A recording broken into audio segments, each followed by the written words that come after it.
this one as Orbit has departed. So it's just going to be me now, Helium, casting here for you. We've got this game, this best of 3, to be scheduled to finish up here in either one, maybe 2 games. We'll see if Team Magikarp can close it out as they had a dominant Game 1 performance, but on the schedule there, you can see it was Faded versus Team Magikarp. That's where we're at now in Game 2. 10 p.m. CST is going to kick off Epic Bulls versus Black Wombats, and well, we will get there when we can, whether it be Game 1 or Game 2 of that series, but that's going to be the action coming up after this, so do stay tuned. But we'll get into the picks, into the bans now. But as we look there, it's nothing too spectacular. What it is, though, a Lich and a Pugna, pretty common bans out for the current metagame. Is going to be Nature's Prophet, though. A bit of a respect ban there for Douche. He played it very, very well.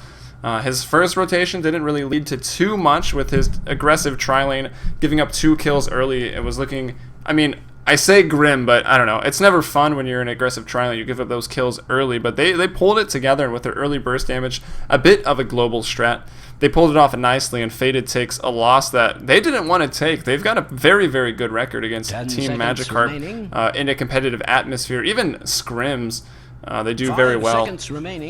But they give up a game there, and they look to take Game 2 with the bans. They've got the first pick. It's Elder Titan that gets banned out as well by Team Magikarp. They picked it up there. Didn't really work too well for their aggressive tri-lane, but I think they mainly wanted it for the natural order later on in the fights, and well, we didn't really see it, but there was a lot of burst damage there. Natural order, which was maxed first, by the way. Who was playing that, if I can remember? I want to say Creepy. Yeah, Creepy was playing it. So seen and unseen, I guess, that extra damage that came out in the team fights. And they banned it last time, that Abaddon, but they're going to pick it up here first. Looking to maybe go aggressive tri-lane with that. Maybe we'll see Abaddon, Weaver, Crystal Maiden. The tri-lane of old of 6.78, which is still quite good, but we don't see it as often. They go Abaddon first, and it's Team Magikarp now with their picks.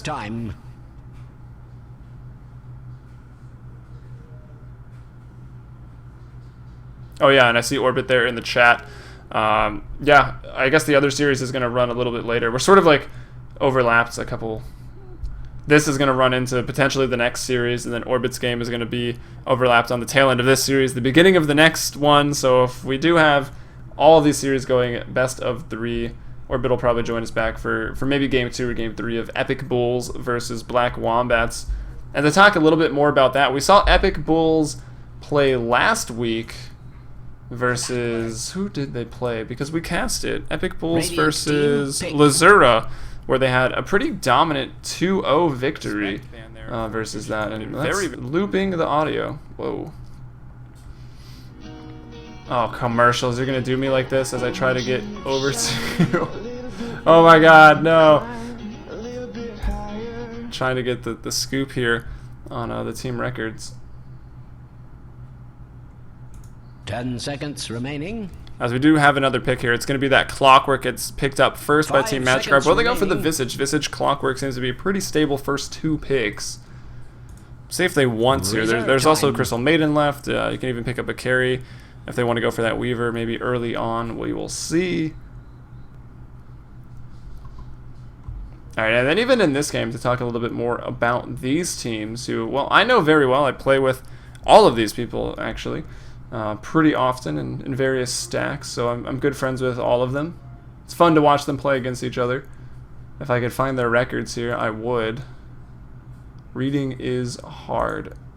Crystal Maiden. Oh, there's the Crystal Maiden pick. So they do go Clock, Crystal Maiden. Very good support there. Able to jungle up early on with that Frostbite. Can rotate pretty well despite being very, very slow, but lots of damage early on. And of course, just the utility, the attack and move speed slow from Crystal Nova, the lockdown of Frostbite. Of course, Abaddon's going to have something to say about that with his Aphotic Shield. But here we go. We've got this match. It's Farming All Day Every Day, otherwise known as Faded. They're actually at 6-2 right now, as that match page has the stream embedded. So that's going to be annoying. And I think, what was it, Team Magikarp, they're sitting at 3-4 at the moment. So yeah, they're looking to go for that win here, trying to get into playoff contention if they can. Reserve time. Because we are, of course, a little bit past the halfway point in the season. We're at week 5-1 at the moment. And that's an 8-week regular season, for those of you that are not aware. 2 matches a week, the normal nights, Monday and Thursday. And there's that Visage, Abaddon, Visage. That's not a lot of stun, but it's pretty annoying if they want to put another carry with it, take it into the aggressive tri-lane. We'll see what they want to do, as they did opt to run a defensive one in the last game. Didn't really work out for them. Well, actually, the defensive lane did work out for them, but the game as a whole did not. Team Magikarp, that burst damage, a little too high, and there's another ban coming out. They take out the Zeus, so you might think, oh, they're taking out Zeus. What a sort of a gimmicky pick. I don't know. It's really not. I feel like Zeus is a pretty good hero right now. I mean, always was. 5 seconds remaining. He's very, very fast too. If you don't sync up in the early game trying to gank him, I mean, you don't need an escape when you move as fast as Zeus does. That being said, he is fairly fragile and not all that hard to gank. They take out the puck over on Team Magikarp, worried about some team fight control. That Dream Coil, also the silence. As we'll see if it was D-Chow on the Clockwork in Game 1. Creepy maybe going to be playing that, and or Douchey on the Clockwork. We'll see if they can put up a better performance. D-Chow had some nice plays, but his early rotations there in Game 1 weren't really good enough. He disrupted a couple of the lanes, but he didn't really get those important kills that Clockwork does need to start to maybe snowball out of control in the mid-game. And some more bans coming out. This draft going a little bit slower there than Game 1. I think Faded maybe came into this with a lot of confidence and then, well, learned their lesson. They slowed this draft down. Not to say that either team's draft was bad in Game 1. They both had quality drafts. It was just Team Magikarp able to get that explosive start as soon as Zeus and Nature's Prophet hit 6. Neither of which will be seen this game. Faded takes them both out. They go to the 4th ban now.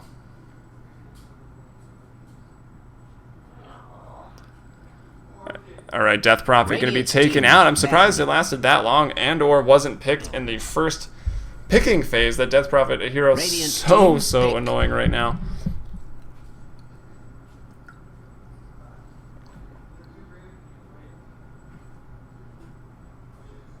And Anti-Mage, wow, interesting. Anti-Mage going to be taken out, so Team Magikarp may be worried a little bit about some split pushing shenanigans. That's a very, very strong defensive tri-lane right there. It would be almost impossible to go aggro into that, so that would allow them to run a carry like Anti-Mage down there, free farm him up, and, well, a free farmed Anti-Mage, regardless of what meta you're in, 5 seconds is going to win the game one way or the other. Yeah, I feel like maybe that's a bit of an overstatement, but it's close enough. Anti-Mage farmed up can be pretty devastating. One of the fastest flash farming heroes in the game once you get up that Battle Fury. That being said, there's some other good ones right now. Gyrocopter, Shadow Fiend, who I feel like is impossible to run mid lane right now in 6.79, as well as the Luna can also free farm pretty well.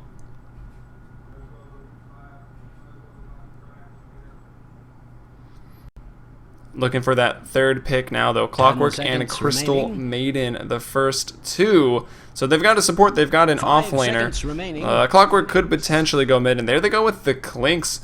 Received some buffs recently on these Searing Arrows here. Now do 30, 40, 50, and 60 damage. And they go through magic immunity, so it's a pretty big deal. Definitely helps them out later on. You pick up that Orchid, still able to do quite a bit of damage. Even if they BKB up, take that Orchid Silence off, your Searing Arrow is going to go through that. And yeah, as good as it ever was for picking off supports early on. Maybe they get a Ghost Scepter, maybe they get a Yules, and that can be difficult for Clinks to get anything done. But with that, he's definitely better. He's able to pick off those carries, like Lifestealer, like Juggernaut, Luna with the BKB or anything like that. Clinks can get it done now and be more of a threat for a longer duration in the game because of that. And even going into the team fights, if he's able to stand on the side and dish out the damage with the Searing Arrows through magic immunity, he's a lot better than the Clinks of old, but basically the same. And we'll see where they want to lane him. Whether they try to get him a solo safe lane. In the off lane, I think it's a little risky. He could potentially go mid, but either solo safe or defensive tri-lane with the Clinks in it, just free farming up. Gonna get that 12-minute Orchid, start to roam around. Maybe have another sort of greedy support that can benefit from a lot of farm. To then put them in the lane as Clinks looks to move around the map and get it done. And another team in CEVO that we've had the pleasure to cast quite a few times. They seem to really love the Clinks. That's top 5, who I think are still undefeated. I'm not really sure. I'm not going to go back to CEVO.com because the streams are embedded everywhere now, which is great for you guys. But now when I go back to check things, everything starts playing ads and 5 seconds music or remaining. looping my audio, which gets annoying for me. But yeah, CEVO.com it's going places with that new Reserve watch section, CEVO.com/watch. And also, if you go to the matches that are being cast, all the streams will be embedded there as well. That, of course, already existed, but now it's better than ever, as Rubik is going to be that 4th pick. It's Weaver on the side of Faded, and I feel like I had to have seen that coming. I think that would have been a pretty good ban. They go Abaddon, Visage, Weaver, and judging by what Faded normally likes to do, there's not a lot of stuns there, but it's annoying, and there is burst damage. It's also hard to initiate on. Weaver can disrupt the 10 farm. seconds Well, can he remaining. disrupt the farm with Clink? Searing Arrows makes it pretty much impossible to miss those last hits. 5 seconds So we'll see. remaining. They're probably going to take it aggressive, though, is what I'm trying to get at. Reserve time. 10 seconds remaining. 5 seconds remaining. Radiant team banned. All right, they go with that Lifestealer, going to be their 4th pick. So, well, now they can go aggressive with that, leave a Lifestealer in the solo safe lane farming up there, and that could be pretty good for them. I'm still a little concerned. Clinks can gank up a Lifestealer pretty early because 10 of what we seconds talked remaining. about. Searing Arrows will go through the rage, so you can Dire get that team damage banned. you need to take down the Lifestealer. We'll see what happens, though. I mean, still a quality hero to have. He can Lifesteal Bomb inside of Weaver, so that'll help him out. Some mobility. Maybe an escape mechanism as well. Radiant team But picked. they can also initiate with it. That could be pretty strong. As it's Rubik picked up 4th. I think we already saw that before the Lifestealer. One of the best supports to have versus Weaver. You can steal up that Sakuchi, and that makes Rubik very, very powerful. Forces the other team to even buy Dusted Sentries for a Rubik that can scurry around the fight at max move speed, stealing spells, lifting people, fade bolts, what have you, just causing chaos and being very, very useful, 10 which, seconds if you're remaining. playing against the Rubik, that's exactly what you don't want Rubik doing. Some more bans come out, though. It's the 5 Storm seconds Spirit that takes the remaining. fall. Team Magikarp bans up that. They pick up the Queen of Pain, so lots of Dire burst team damage on this team. Not a whole lot of control. Rubik, Crystal Maiden, and Clockwork sort of are the mortar between the bricks on this team right now. Looking to hold it together with a little bit of control, but a lot of burst damage here for the Queen of Pain and the Clinks. It was Razor banned out by Faded, and they banned it out so they can pick up this OD in the last pick, and that's a good pick right now. It's going to shut down this Queen of Pain, and Faded, well, actually, Team Magikarp has nothing to really go against this OD and try to shut it down. OD is going to potentially get out of control, and I think it's going to be Corey playing that. Rhyme will switch up, so he'll be brought off the mid lane. Corey going there now on that OD.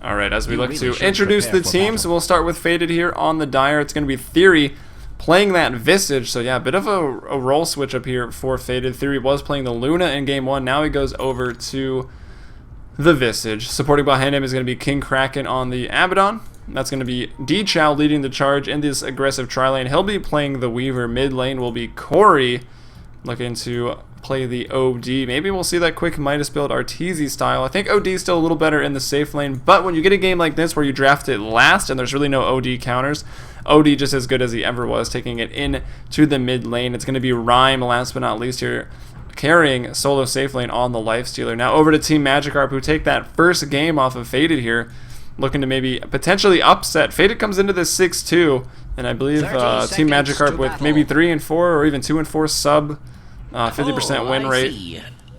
Looking to get a nice win here as we will pass the halfway point after tonight. It's going to be Hungry, though, on the Clockwork in the middle lane. In the bottom lane, Jordan solo safe. No, tri-lane. It's going to be Jordan on the Clinks. We've got Rubik. That's going to be played by Creepy here. Crystal Maiden handled by Monster Magikarp. And in the off lane, okay, they mix it up a little bit. They will throw the Clockwork mid versus OD. He's not going to have a good time either, but it's going to maybe allow some more farm here for Douchey Magikarp. Going up against the Lifestealer, he should do quite well. Goes for a bit of damage with his Mounted Love Intelligence, but pulled a lot of regen, expecting this lane to be pretty hard. We'll see what they want to do. Or we'll see if Faded even decides to rotate these lanes around it all, seeing what they're going to see. And I think taking out a ward here was D-Chow on the Weaver. He does have one last hit. There's a sentry drop down. Yeah, I think they give it over to Weaver. So he starts off with another 50 gold. Gotta love that as he looks to farm up here. This aggressive tri-lane, and it's kind of a duo lane. Crystal Maiden starting off in the jungle, And let's see, I mean, it's kind of a hard lane to kill. Very defensive here with this Rubik, with the lift ability. But there's Klink's a hero that's very, very squishy, despite how cool his horns of the Crypt Guardian look. He's got a lot of sweet Klink's items. Pretty squishy hero.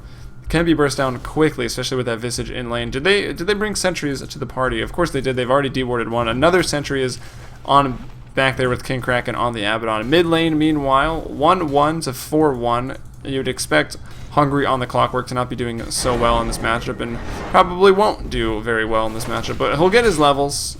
Maybe a little slower than the OD, depending on how annoying he is with Astral. But it's Corey, a very notable player here in the North American scene, so I'm sure he'll be annoying with the Astrals. And up top, how is Rhyme faring against this Queen of Pain? It's Queen of Pain winning this matchup, as you might expect.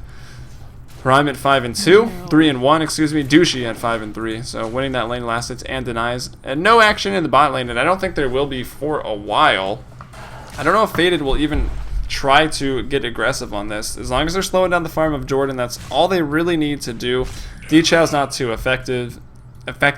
He's 10-2 in the CS. Compare that to Jordan at just 2-0. So a Klink's with no farm is not going to really have too much fun. You still want to be able to get up a Orchid pretty early on, as they did block both camps here. Expecting the Crystal Maiden was maybe going to want a jungle. That forces her to go all the way back here to this big camp, where she does now. She's up to level 2. Picks up that aura second. Wants to continue to jungle up. And I don't know if getting farm on a Crystal Maiden at this point of the game is more important than getting farm on your Klinks. I would definitely say it is not. But even if Crystal Maiden was there, I'm not sure how much more they would be able to get on the Klink. So probably making the right call, just farming that up. We'll see what comes of it. But so far, early on in this game, winning, I'd say 2 out of 3 of the lanes. Faded looks to be coming out with game 2. Pretty strong performance. Wanting to take this to a 3 games series. And once again, of course, if you guys are watching in-game, make sure to check out the stream over at twitch.tv/playcevo. It's going to be your hub of entertainment for all things CEVO, Counter-Strike Go, as well as Dota 2, Play CEVO, and Play CEVO 1. So make sure to follow if you like us. There's going to be a lot of good entertainment here. Also, you can just go to CEVO.com/watch, as we have a Smoke Gank rotation theory as well as King Kraken. And the disruptions continue to be annoying there.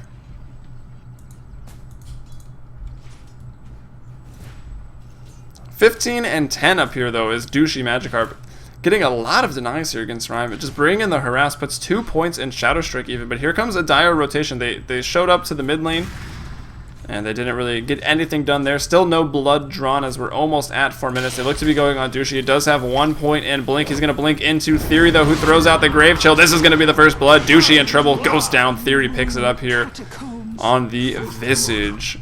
And those items go out. Those Theory items hit in the market here. That's just below 4 minutes. They pick it up. They rotate off the bot lane, which means Jordan gets some farm, and quickly he's already matched up with the Weaver, so he's feeling a lot better about himself. D-Chow 15-4, Jordan 15-1. Clockwork in the mid lane, also not doing it terribly, but doesn't even have mana to throw out a Rocket Flare, a Battery Assault, or a Cogs. I feel like Cogs maybe could be good in this matchup. It would force OT to get lucky off that Essence Aura to have actually any mana to do anything. And up top, the Tri lane will stay. Douchey looking to get pretty aggressive here. Does still have Blink. Will blink away, but he throws out the Shadow Strike, using up a bit of his mana. And even in the off lane, by himself, does decide to pick up a bottle. Definitely the right call there. Looking to just sustain, throw out the damage, and still wants to have those runes. Able to use them when he wants later in the game. Wow, blinking forward there. Gets the kill on the Visage. That was pretty aggressive, though. Maybe going to pay with his own life. Here comes King Kraken. Douchey with no mana to get out of here. Can bottle charge in the meantime. Should be okay. King Kraken setting up here for this blink, and while he can throw out that and maybe throw an auto attack, but it's not going to be enough to round up the kill here. And Douchey maybe looks to even want to turn this around, trying to be aggressive, trying to get one more attack. Can he do it? No. Pays with his life. It turned a great play into a play that was pretty questionable there. He turns around. Bit of a mistake. It was hard not to want to chase that. I think King Kraken just got a little too far out. Unit collision with some of the creep there in the lane, and well, Douchey pays the price there. Will go down once again. 2-1 here for Faded early on.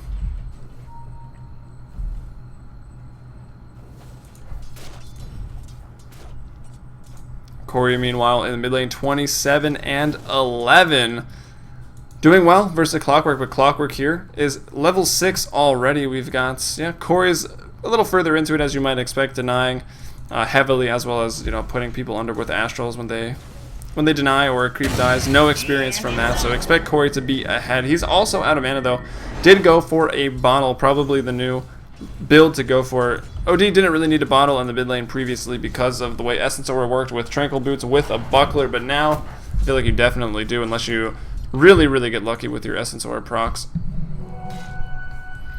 So that's what he goes for. We'll see what his next item is going to be. He's picked up Boots. He's got an All Talisman as well. Will rotate bot with that haste. Picks up a regen rune, so he's going to love that one. But it's Deechao on the bot lane who has started to suffer now, and it's Jordan who's feeling good about himself. He's going to try to rush this Orchid without Boots just to get it even faster, and that's going to be a key item here to try and shut down this Weaver. Anytime Weaver's farming in the jungle, farming in the lane, and Jordan stumbles across that with an Orchid, able to pick that off. It goes strafe really early on. That's actually pretty interesting. Normally you just want to max Skeleton Walk just because of the movement speed. It really allows you to rush that Orchid, and you don't need Boots at all just because of how fast Skeleton Walk will make you. Boots, of course, makes you even faster with Skeleton Walk, but it's not really necessary as he picks up the Quarterstaff, looking for the Oblivion here pretty soon.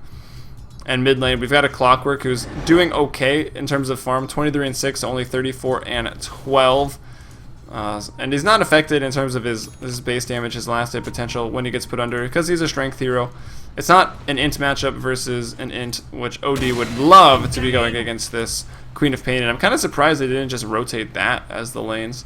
Could have been a lot easier than pulling off these two supports from the bottom lane that could just be sitting down there, still shutting down Jordan. Instead, they rotate them top. They could have maybe just rotated those, but here comes the first hook of the game. Finally had mana for it. Will put him under. Corey does have the ultimate, and yep, gonna go down as that Crystal Maiden.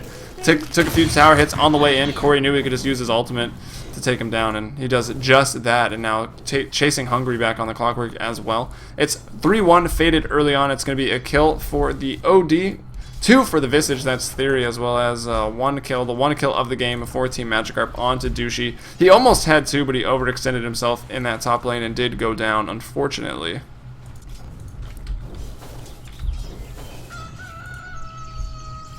But overall, I mean, the game's been pretty slow. A few nice rotations there. When Jordan maybe gets that Orchid, we might see some more explosive ganks or even team fights breaking out. Clockwork looking to do some more. Actually, here comes Visage as well as Abaddon across the way. Soul Assumption to fly. That's going to be Crystal Maiden going down once again. Starting the feed. It's not Crystal Maiden's, or it's not Monster's fault. It's just Crystal Maiden. And there's a Infest in the top lane onto Douchey. Gets him down very low, but not quite low enough. Theory thinking about heading over.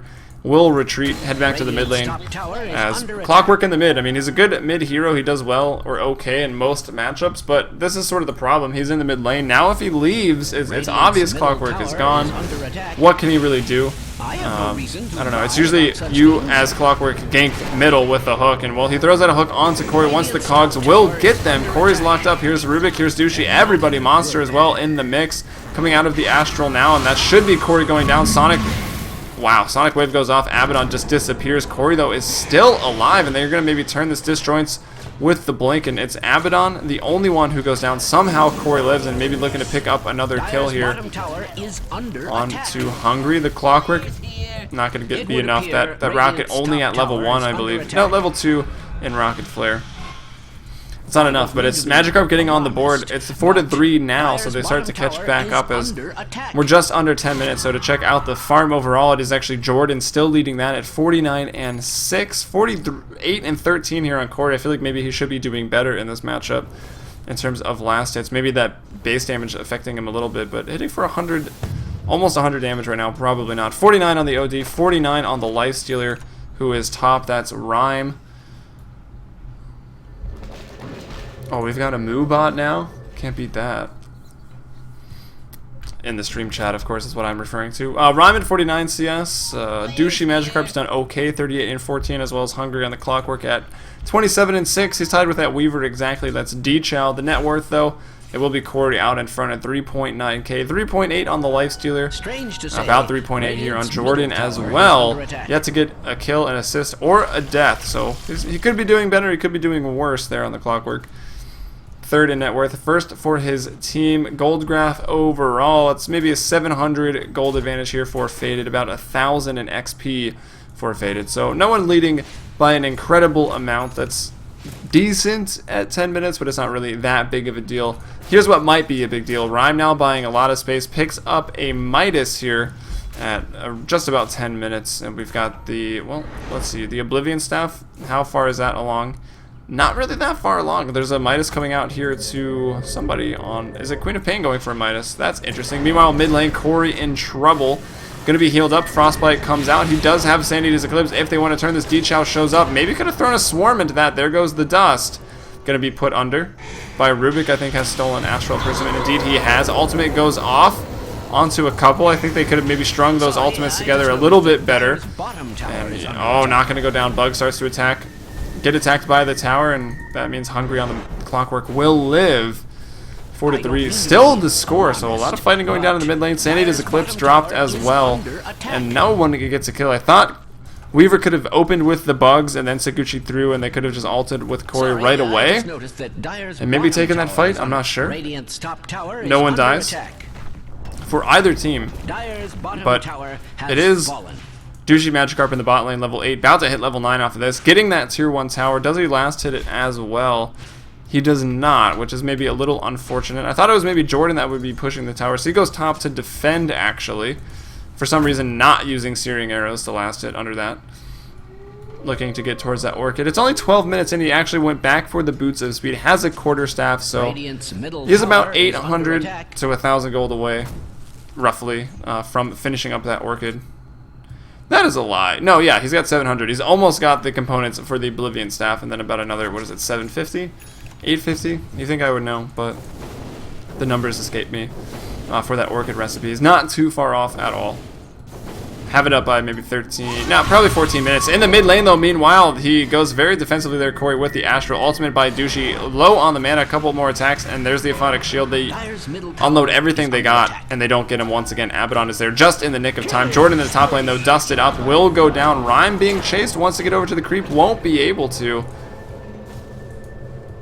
Does have Infest, doesn't have the mana to use it. Hungry not able to get the kill, and they do pick up the kill on Jordan, so 5-3. Faded gets another here at just 13 minutes. We've got 8 kills in 13 minutes. Not the most action we've seen. This game a little bit more restrained here after game 1, as they usually are. And the gold, XP 2,000 advantage. Gold still pretty much at equilibrium, but the XP maybe starting to get a little out of hand. At 13 minutes, 2,000. Again, it's not the biggest lead, but it's definitely the start of a lead. The momentum there in their favor. Alright, there's a rotation here off the top lane. Clockwork as well as Crystal Maiden. They're going to smoke up, and they're looking for OD. They've tried to gank OD many times. Corey, though, still 1-0-0. Has yet to go down. Now he picks up a Force Staff, and that gets brought out to him before the smoke gank. It's going to be almost impossible. And Force Staff, a very good item in this game versus that Clockwork. You get hooked up, the one thing to do, just force out, and then you know, well, as King Kraken has already shown, he'll be there for you. He's been the reason that Corey is able to stay alive when they keep ganking the mid lane with 2-3 heroes. Corey still has not gone down. Sandy does clip actually back up. Here comes Clockwork initiating across the way once more. And from the Astral Realm, the Battery Assault will still land. Pushed over the cogs. It's going to be Crystal Maiden Monster that actually picks up the kill. Corey finally goes down to the top lane. Douchey in trouble. Open Wounds goes out from Rhyme, attacking quickly. Can he get one more? Douchey not able to blink. Just came off of cooldown. Rage is up, and I think Rhyme's going to get 2 here, and this is really bad for the Magikarps. They lose 1, they lose 2. It's a double kill for Rhyme, where I think no one could have died. Cogs go out, looking to sort of section them off onto this side of the map so they can get some TP support to the other tier 1, tier 2 that still stand in the top lane. Orange drawing lines, that's going to be D-Chow to push down that tower. And that's exactly what they're going to do. The rocket comes out from Clockwork to try to weaken it up, but it should be enough. The siege engine is there. The familiars come up as well, being handled by Theory, of course. He's almost got that mechanism even. And we see now the Force Staff up on Corey. Going 1-1. Unfortunate that he did die there. You can't survive everything. As he does go down, looks to maybe put some pressure here on the Clinks. That's Jordan now TPing to the mid lane. He's, in terms of CS, 76 and 14 net worth. He's in first for his team, third overall at 5.2k. It's Rhyme, who we just saw pick up that double kill, impressive double kill there in the top lane, taking out the Quap as well as the Rubik. 6.7k. We've got OD at 5.6. So second for his team, second overall. And the gold, though, still very, very close. Only 500 advantage for Faded. XP, though, up at 3k, especially getting that solo double kill on this Lifestealer. He's up to level 12. OD's at 11, and this is the problem right now. Those core heroes that need to be ganked are tanky because just of their levels, their natural ability gain or stat gain upon their levels at 12 and 13. That's 3 and 2 levels higher than level 9 Clockwork, level 9 Jordan, level 9 Douchey Magikarp there on the Queen of Pain. All those heroes that are involved in these early ganks, they've got their work cut out for them right now. Of course, if they get those kills, that'll help them out with their leveling problems. Actually, up top, we've got a blink out by Douchey. The open wounds was already used. Wears off now. If Creepy can get there to maybe lift a Rhyme on the backside. No, Astral goes down. Ultimate out. Sanity's Eclipse from OD is dropped. Theory is dominating quickly after that. Hooking onto something. That's going to be the Clockwork. Hooking into OD. OD will go down. Jordan on the backside unleashes, takes out the OD, takes out the Weaver. Ultimate being used up on Rhyme now. Soul Assumption on the Jordan. Jordan brought down by Rhyme. Dust was there in time. Rhyme continues to just unleash the damage. Will go down, though. Creepy Magikarp with a double kill here on the Rubik, lifting up immediately a Photic Shield, and now Creepy is going to go down. One more attack will do it. The Soul Assumption buyback from Clockwork, cogging up onto 2. Theory got no mana to throw this off. Will he live? He won't. King Kraken also goes down, and Faded loses everybody. Of course, there were some buybacks. Actually, only Clockwork buys back there. Suddenly, 9 to 12, everyone on Faded is dead. And to look at the level, suddenly Clockwork 11. Queen of Pain 11. They're right on par with the OD. Rhyme lived through most of that, so he picks up another one. He's 13, almost level 14 off of that. But good fight there. Jordan standing on the backside, showing what Clinks can do to the Weaver, the OD. Even the Lifestealer, through that rage, picks up... he goes 0, 2, and 3. Actually doesn't get any kill, but he gave a lot of damage there. Has the Orchid now as he looks. Radiant have that sentry down. They know G-Chow is in the vicinity. Will he keep Saguchiing? TP's coming to the mid lane. This could be Jordan's opportunity to get a big kill right now. And let's see if he's going to try to take it. Oh, he gets one attack in, throws off the Orchid, doesn't strafe. I think he could have Orchided strafed and then started those searing arrows. And that reveals that the Orchid is out online right now. D-Chow realizes he's not getting a ton of farm this game, not super useful, so he picks up a nice utility item, goes for that Medallion of Courage, a little bit more armor reduction for that Lifestealer, because they have a tri-core lineup right now. Really even quad-core if Visage starts to get pretty big. Because Visage, of course, picks up an axe, becomes another hero entirely. So much damage with those familiars. But here comes Team Magikarp under attack.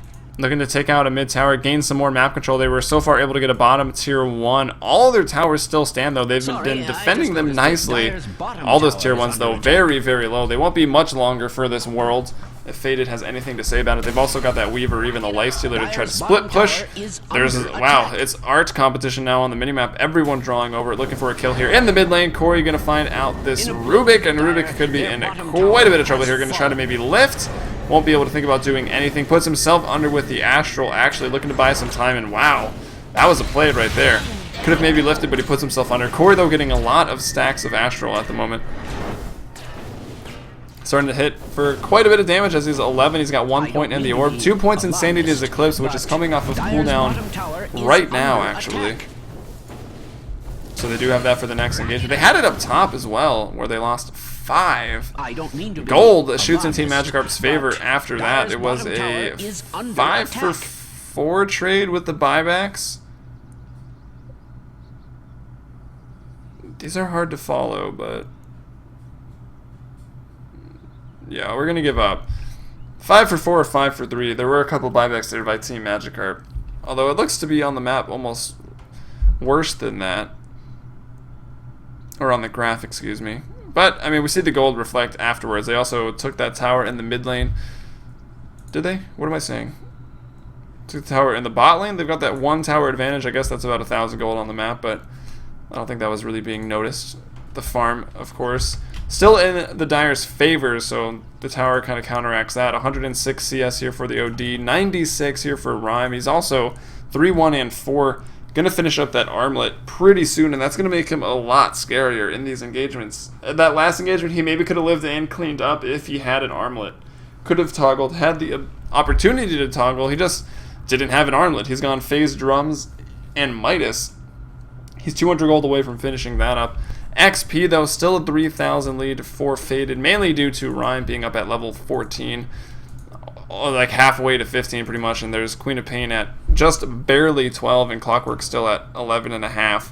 So that XP all being focused onto this Lifestealer, who's about to pick up a big item, is really good for Faded at the moment. We did have a quick pause though, which means the other game we have coming up later tonight at 10 p.m. Central Time. That's going to be Epic Bulls versus Black Wombats. We will get to that action, but it might be jumping into Game 2, depending on how late this one goes. Basically, whether or not Faded will take it into a Game 3. But there is some more action planned tonight for Dota 2 over here on twitch.tv/playcevo. If you're watching in-game, do check out the stream. It means a lot to us over here, especially me. I like to see those stream numbers. We've got a smoke on Kraken. They can look to utilize that. It's actually on a cooldown, so it looks like they already have. D-Chow trying to push out the bottom lane with his new fancy Medallion of Courage that he's picked up. Top lane will be Rhyme, still farming up. Has finished the armlet. It's flying out now. There's a presence of 3 in the mid lane, though. Just trying to help Jordan. Jordan not able to really gank or do anything. And that's because he's level 10. He's trying to gank up that level 14, level 11 OD. It's pretty difficult for him. And the other team not really separating too much because they know this. I mean, if they're sitting around as 4 right now, they've got sentries down as well, just in case Klinks is coming into the fight. They're not going to let him get away with anything. And then there's Rhyme, who's just almost too hard to gank. He armlets up. He's got nearly 2,000 HP at 1,860.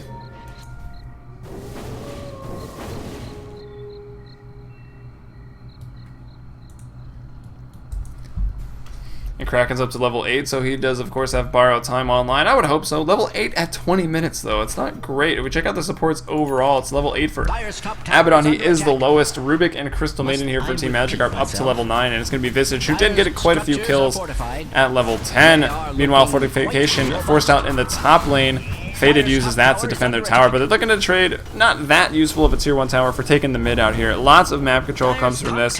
Really lends to the already built-in sort of dire Roche advantage. They take out that mid tower. It sets up a little bit easier to take that down. They've also, of course, got the Medallion of Courage, and there goes that smoke there from King Kraken. They know that their Lifestealer could be in trouble. Are they heading top to deal with that? No, they will just turn around and go right into the mid lane. Corey looking to put one under, will put one under. And I think that was Rubik he found? Yeah, it is indeed Rubik, and Rubik not going to be much longer for the mid lane as he goes down.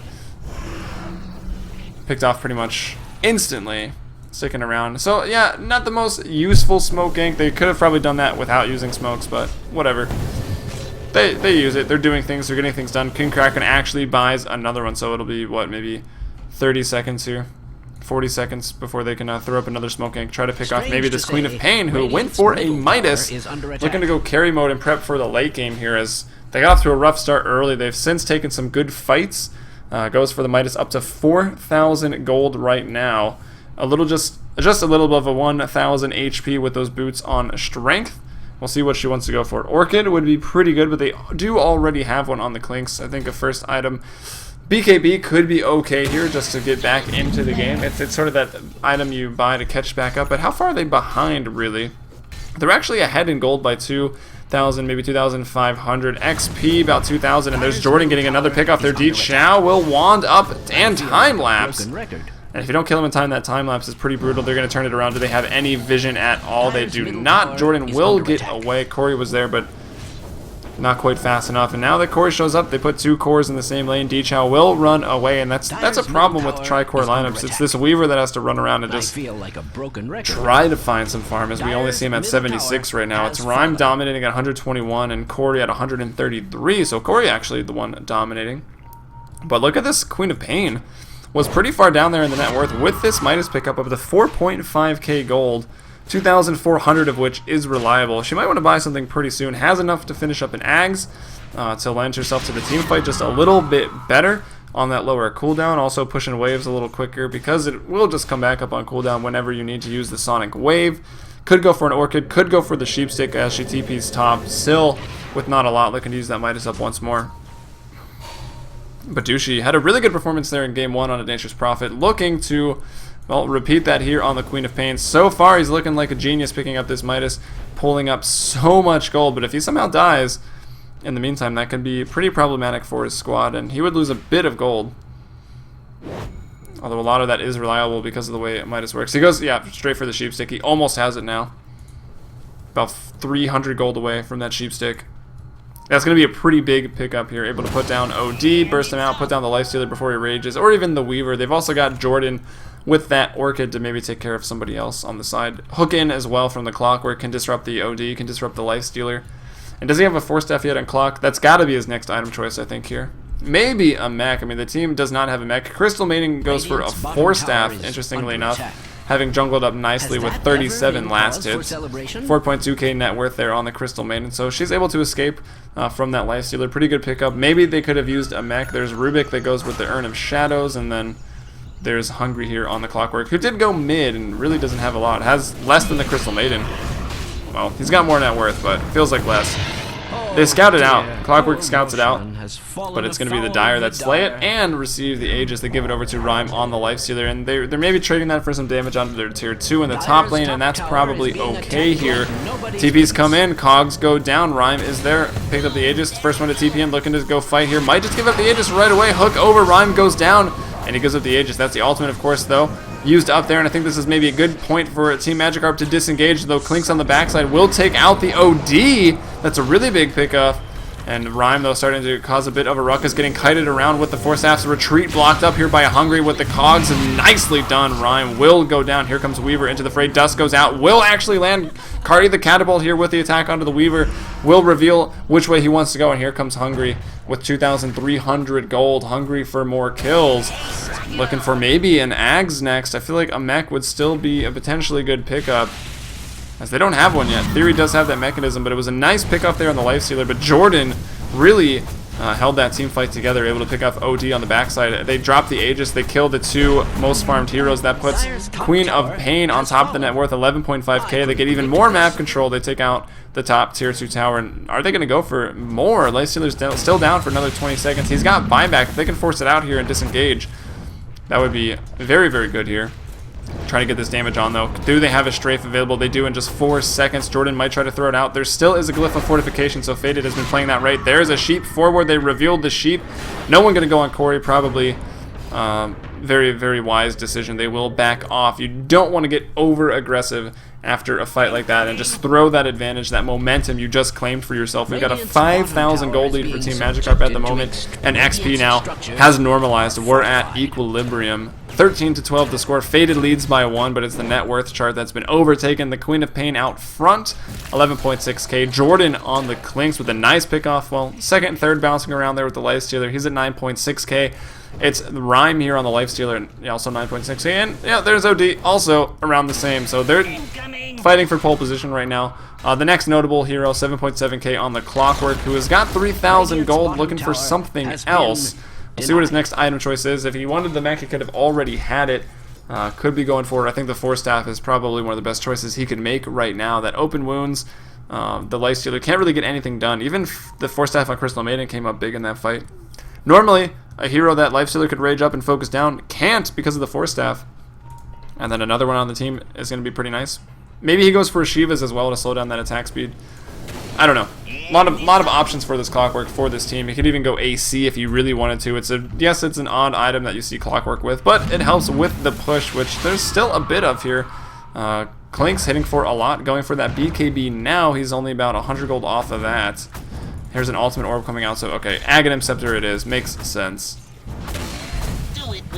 for that Clockwork, putting that on a 12-second cooldown. Rhyme, though, will get the tier 1 tower in the top lane. Meanwhile, the push here in the middle and pushing into the tower is going to be a little bit different. We'll see what Jordan wants to do, if he'll just whack the tower or if he's going to try to go back, get some pickoffs. They drop a sentry to make sure there aren't sentries, and this forces out the Glyph of Fortification. So if Team Magikarp wins this fight, and they very well could, they've got that Sheepstick Ghost Scepter coming out here for Douchey. Jordan, oh, the ultimate goes out. Cogs in onto 2. Beautifully done here by Hungry Magikarp. Freezing field by Crystal Maiden. Hungry goes down. Jordan, though, going to pick off the Visage. Looking to go on to Rhyme now. Rhyme getting low. Pushed by the Cogs. Can he armlet toggle? He can't get out of it. Corey's still alive. Rhyme does go down. Douchey is going to spend his life for that. And I think Crystal Maiden is... Nope. We've got in trouble. D-Chow. This Orchid damage isn't going to be enough. No, Astral by Corey. Nice sense to put his teammate under. Saved his life. And it's Faded that actually comes out ahead in that engagement, which is a good thing. Had they lost that team fight, they maybe would have Lost that tier 2 tower. Could have potentially lost a tier 3. Roche respawning 4 to 5. 4 to, no, wait, what is it? 4 to 7 minutes. The Roche will be back up. We'll see when the indicator pops up. But there's the BKB for Jordan. And with that, is going to allow him to get into the fight just a little bit more. Had he got one more attack on that lifesteal there, he would have died. Queen of Pain could have lived, and maybe on the backside of things, they could have picked off maybe one more. But we'll see. 16 to 14, the score. Faded still fighting here as they regain some momentum, stopping the Radiant aggression here at their tier 2 tower. They've used the Glyph of Fortification, and the tier 2 tower almost goes down. They barely get out favorable on the trade, as maybe the graph scoots back about 1,000 gold, 1,000, 2,000 XP off of that. So it's nice, but at this point it's still anybody's game. I feel with the Tri-Core lineup though, Faded maybe still has it late, but this Midas for Queen of Pain is really paying off actually. Now a Ghost Scepter online, not going to be able to be focused out, has that Sheep Stick, Clinks with the BKB, trying to farm up, getting himself out there in the net worth, 10.8k. So he's slightly ahead of Rhyme, who was dominating the early game, and, well, he's fallen off a bit. Here at 30 minutes, he's only got Phase Drums and an Armlet. Okay, there it is. I thought that was kind of bad, if that's all he had. But he comes out, he gets the Skull Basher delivered to him on the courier. So he's, yeah, doing just fine. Was really far ahead early on. Now he's just on par with a couple people. Gets sheeped up immediately, and a Aphotic Shield is there, and that's just the power of Abaddon rushing the Sheep Stick. It was good, but alright, King Kraken now going to be focused down and borrow time. Right back to full HP. Corey on the backside of the fight trying to layer up a nice. No, doesn't have Sanity's Eclipse from the last background. Radiant's Courier will go down. Clockwork in a lot of trouble. Here's D-Chow as well. Corey continues to chase that. Clockwork will go down first. Death here in the fight. Rhyme is back in the base, scurrying away with no HP. D-Chow, Orchid damage. It's going to be enough. They get him. Do they have a gem online? Maybe he was still dusted. As they're going to retreat, it goes 1 for 1 there. A Weaver for a Clockwork. That's a good trade for the Radiants. They can maybe even go back into the mid lane and try to get that tier 2 tower instead of just pushing out top. Another 2,000 gold. And let's see, the Radiant Courier went down. What was it holding? It was actually just Sentry Wards for Creepy Magikarp. So they didn't really lose any items, but...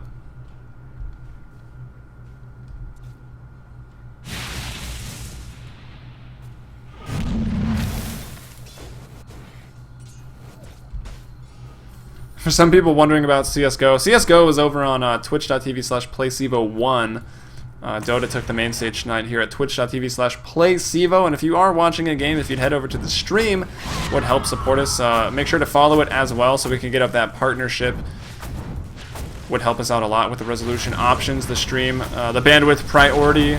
As the tier 2 tower goes down in the mid lane, Team Magikarp able to claim that one.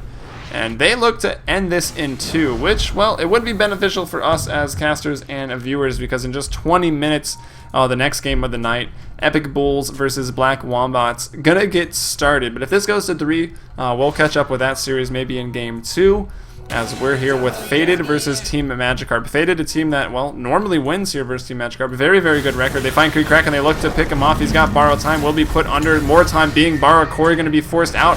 Is probably still going to go down here. Will go down, and they want to go back on Kraken. Borrow time. Well, Hungry misses that hook. Had some good ones this game, though, so we can't get on his case that much. Will Aphotic Shield / borrow time. Out of borrow time also purges, so he gets out of the Sheep Stick, and, well, they still take him down. Didn't really pump in a lot of damage to heal him back up. Rightly so when borrow time was procced up there. 17-17. Those are some 2 big pickoffs. And Roshan, it's not up yet. It's coming up in about 1 minute and 40 seconds. As we see there on the new Roche timer. 17-17 though. They're looking to maybe put some damage onto the tier 3s. Glyph of Fortification is coming up here in just 5 seconds. Gold graph overall though, 5,000 lead, and then there's that XP still right at equilibrium. Highest level in the game now is this Queen of Pain. That might have paid off up to another 3,600 gold. Here's another Glyph of Fortification. Forced out, no buyback on Corey. This could be this is the death of the tier 3 tower right here. They will get it. They might even get the racks. They've got 10 seconds. Rhyme, he's got to do something. He's got to bust a move, but if they lose a hero here, they could potentially just lose the game. As their buyback on Rhyme, there is not. They've got to be careful. The rack's getting pretty low. Rhyme going to now try to initiate. There's the Force Staff. Rhyme still enraged. Magic Immune uses his Infest there. Jordan going to get dusted up. Nice Cogs zoning. Ultimate goes out by the Queen of Pain. It's enough to disengage. Actually, no. Faded still wanting to chase. Crystal made it in trouble. Another dust goes out. Orbs, that's going to be enough. Lifted up is D-Chow. Creepy trying to TP out, won't be able to. Faded picks up 2 kills off of this, but they did just lose the tier 3 tower. There's a nice Cogs, just going to be annoying, and Hungry could TP out if he wants to. Will force to the high ground just to ensure it, and someone's going to have to go back. It's Rhyme, goes back to go ahead and farm up. All the tier 2 towers still standing here for Team Magikarp. So even if Faded makes those trades, they still got a lot of work to do in terms of taking out these buildings. Maybe they get themselves a Roche. It's going to... Whoa, that like dropped to the ground. That's really weird that it did that. I don't think it moved vertically as Roche was getting closer. Anyway, Roche is back up, and well, Team Magikarp knows about it. They scouted out now with the Rocket here. Hungry on top of things. They scouted out. They know the Roche is up. Crystal Maiden and Rubik respawning in 5 seconds apiece. Here comes a Manta out here for the Weaver, and I saw someone saying they were newer to Dota 2 on the stream. Weaver, and Manta's not his favorite item to pick up, but the reason he picks it up here is because that Orchid Silence, it's an annoying silence that also does extra damage. With the Manta though, if you Manta split into your illusions, you can get out of the silence. Great pickup here, great hook initiation though by the Clockwork, trying to contest this Roche. Roche getting low. He's forced himself up to the cliff a little. Unfortunate. Cogs, though, still... How long did those last? I know it's 8 seconds. Jordan on the backside. BK beat up. Faded, though, with a really, really nice team fight here. Rhyme goes down for the Clinks. Still on the cliff there. Douchey trying to do everything he can. There's a Sakuchi'd up Pig trying to chase. Blinking away, though. Ghost Scepter's up. He's got a Desolator even here on Douchey. Gonna blink away one more time. Should be okay. I don't think Weaver's gonna be able to chase that. He will still continue to chase King Kraken. Meanwhile, in trouble. The supports are gonna gang up on him and take him down. They do just that. Clockwork hasn't gone down yet. Will go down. Finally got himself off the cliff. And he dies. It goes 2 for 2. The Aegis, though, was handed over to... It's Corey. There's a Gem of True Sight that Rubik is going to drop there. Team Magikarp, nice attempt. If only Clockwork could have forced out this way and not up to the cliff, so he could have still been useful. Crystal Maiden able to TP out of that. But it's another Roshan going towards the Dire, and it's Corey on the OD that picks it up. Ultimate goes out by Douchey. Why is Corey still even here? Why is Douchey initiating by himself? I think he could be in a bit of trouble. Looks to take out Corey. Pops the Aegis. No! Theory with the Familiars. Douchey Magikarp tries to make those big plays. Probably the second time in the game he's tried to do that. Overextends himself a little, but it's been pretty fun to watch here. Douchey with quite a performance. Tries to force out that Aegis and blink away. Can't do that. In time. Theory there with a Familiar Micro. Dropping them birds. Making it rain. I don't know if that's really applicable, but whatever. Would try. D-Chow continues to farm. Has that Manta to note. What is going on here? What? Skype? Seriously, Skype is getting on my nerves recently. That's that noise you're hearing over the broadcast? Where did... Oh my god. Alright, camera controls getting sloppy. We're gonna go on Jordan camera. Alright, I give up. 23-19 is the score. 2,500 gold advantage that Team Magikarp still holds on to. XP, though, after those last couple of trades, it's a big 4-kill advantage right now, and it shows on the graphs that Faded has been getting the better of the last 2-3 engagements, up to now 7,500 experience advantage for the Dire. That's Faded. Lifestealer infested right now into D-Chow. Looking to initiate in a big way. We'll see what Rhyme can do get done. Rhyme still with the Basher, another 3,200 gold. He's looking to go into that Abyssal, and he's 530 gold away from that, but he's not going to be farming anything inside of that Weaver. And here's what I said earlier, just to reiterate. All these outer tier 2 towers still standing. Faded has to go through that, so even though they get these trades, there's still a window for Team Magikarp to fight at a tier 2, maybe win the engagement there. They've got the tier 3 tower out in the mid lane. They need to keep working on pushing that. It's not the easiest lane for Queen of Pain to keep pushing. She does better split pushing in the side lanes. Speaking of side lanes, though, Faded with a 5-man presence, well, 4.5. King Kraken's there. He's just making sure to pick up a TP at that side shop. 5 in the bot lane, though. 4 Faded looking to take out the tier 2. Bottom tower is being subjected to extreme and they're going to do so without contest, as we've got Team Magikarp scared to fight outside of the base. How quickly the tides changed. They were dictating this game pretty much from the 20-minute mark, and well, ever since maybe the 28, maybe 30-minute mark, it's been all Faded outside of the base, doing what they want, taking the Roche, winning the fight there as well.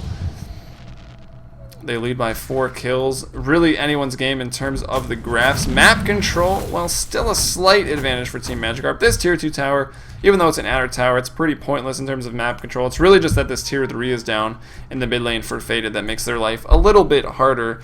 Let's say they're sieging up here in the bot lane with 5 heroes. Queen of Pain or Clinks. Great split pushing heroes are working on the mid lane, where we actually see Rhyme trying to farm up. Yeah, they maybe siege, maybe they overextend here into the high ground if you were Faded, and well, you could end up losing your racks in the mid lane, which would be devastating here in a game this close. We're almost at 40 minutes. D-Chow in trouble. Queen of Pain with the burst damage should be enough to get him. No, the time lapse comes out. Yeah, not quite enough. And now Douchey gonna have to go ahead and TP away. We'll do just that. People are close, but they're not close enough. And that Ghost Scepter does just facilitate the escape. Not able to be right-clicked down by the Weaver. Because Weaver, with that Desolator up now, as well as a Manta on top of that. Oh, I thought I saw a Desolator. Am I losing my mind? Oh, the Desolator was Queen of Pain, actually.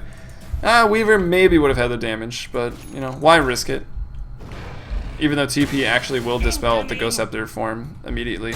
And here's an item for some dexterity, some fighting potential. It has an Orchid, a BKB, as well as a Butterfly right now, so Jordan's going to be a little harder to kill. If he gets a good initiation, or really if this team gets a good initiation, he can pick off some people on the side. We'll see what he can get done. Visage, though, picks up an Ags, and that's could potentially be the beginning of the end here for Team Magikarp. Ags on the Visage going to be very, very powerful. He's not quite level 16, but when he is, it's going to really be like another hero on the field here. Sheeped up. Corey has a Sheep Stick of his own, uses it on Douchey. Double force staff back, though, nicely done. BKB's up, but he's going to be right-click down. Jordan, that Butterfly, did he dodge anything there? Maybe getting a little unlucky, but that's not the initiation they need. And well, with this new item pickup, with that pick off of the Clinks, this looks like it could be potentially the top racks here for Faded, looking to even up the towers. They're down 1 because Corey, cogs are annoying. Corey can vouch. Aegis, though, going to be reclaimed in 5, so it doesn't really matter. Corey's going to go ahead and regen back up to full HP off of that, and there it goes. That's that one of those recent changes. Sheeped up here is this Weaver. No, that was a familiar, actually, which apparently can be sheeped. Did not know. Creepy and Treble will go down, and its Corey here is now just too big. Picks up a BKB. Hasn't even had to use it. That's still with a 10-second charge. It's the Tier 2 tower in the top lane that will go down. Now over to the racks as they get low, and they will disappear. So that's a tower as well as a rack. So it looks like Faded may have just run away with this game. They continue to maybe dive a little bit. It's Douchey that gets picked off immediately, and he played an amazing game. Was actually looking really, really good for Team Magikarp in the mid game. They maybe got a little over-aggressive in some of the fights, looking to get it done here, and they definitely made it an exciting show, but it's Faded who looks to take out the mid-racks and maybe just go for the Megas off of this final push. The graphs, 10,000 experience, XP now in their favor for the first time in a long time. Faded taking out the middle racks. Jordan pops up the BKB. Nice hook in, looking to defend this. Can they get it done? D-Chow in trouble. There goes BKBs on both sides. Monster going to go down on the Crystal Maiden. That's the mid-racks. There's the GG. Well played. So GG. 41 minutes and a little bit extra was the time here in Game 2. So we take it to Game 3. Which means the next action we've got planned for you tonight, which is going to be Epic Bulls versus Black Wombats. It's going to be maybe jumping into that in Game 2, but we'll get Game 3 running pretty soon. And of course, once again, I am Helium. You can follow me on Twitter at Heliumbrella. I'd love to have you following me there. You can know how, when, and where to watch me when I send out the tweets when I go live. It's pretty good system, I would say. Looking to get up on the social media. You can also follow at CEVO. They tend to tweet whenever they're going live, or retweet when we're going live with Dota2, CSGO, and some other games coming up here pretty soon. But we'll get another lobby hosted here for Game 3, so hope you guys are already enjoying it. Of course, if you like the stream, make sure to follow, because